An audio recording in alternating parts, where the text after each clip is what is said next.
Hey guys, today we're making my potato brioche buns. These are incredible. Brioche bread is really popular, I'm sure you know that, but the addition of potatoes gives this dough an amazing and unique fluffiness. So to make these buns, you're going to add to your mixer the flour, sugar, and salt. You can make this dough without a mixer, guys, and I always get asked how to knead a dough by hand without adding too much flour, and the answer is quite simple. You can either wet or grease your hands and the dough will not stick. Mix the dry ingredients, and we cannot make potato buns without potatoes. The potatoes are going to add such a lovely cloud-like texture to your buns.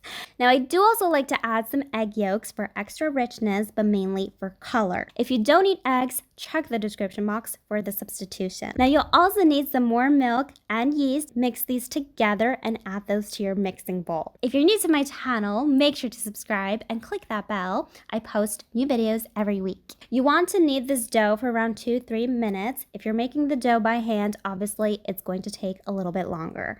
Now, you'll also need some soft spreadable butter. Another question I often get asked, guys, is why for some doughs I choose to add the butter at the end instead of melting it and adding it at the beginning with the milk.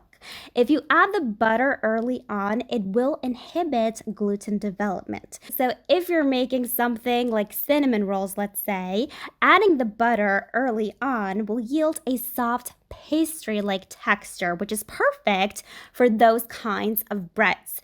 But because we're making buns today, dinner rolls, call them what you want, guys, we want a soft but bouncy, springy texture, and you'll see just how soft and bouncy these buns are. Add the butter 1 tablespoon at a time and continue mixing for another 3 minutes or until it's fully incorporated.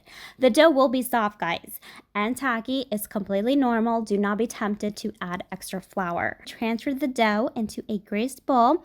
I like to also grease my hands and give somewhat of a shape to my dough. Cover this with some plastic wrap, and this needs to rise for 2 hours or until it has doubled in size. Transfer this onto a floured work surface and form your bread rolls.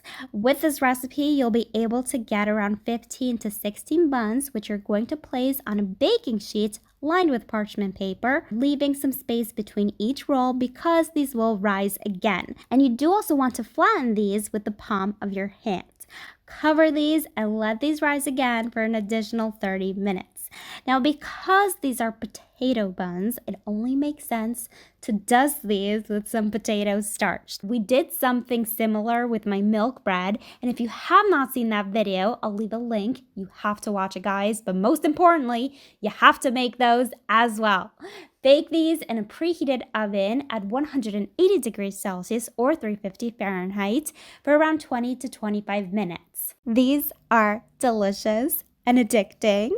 If you want to kick your barbecue, guys, up a notch this season, or if you just love bread like I do, this recipe is a must try. This is exactly what I was talking about. You see how fluffy but springy these are? You know it's a good roll when it bounces back.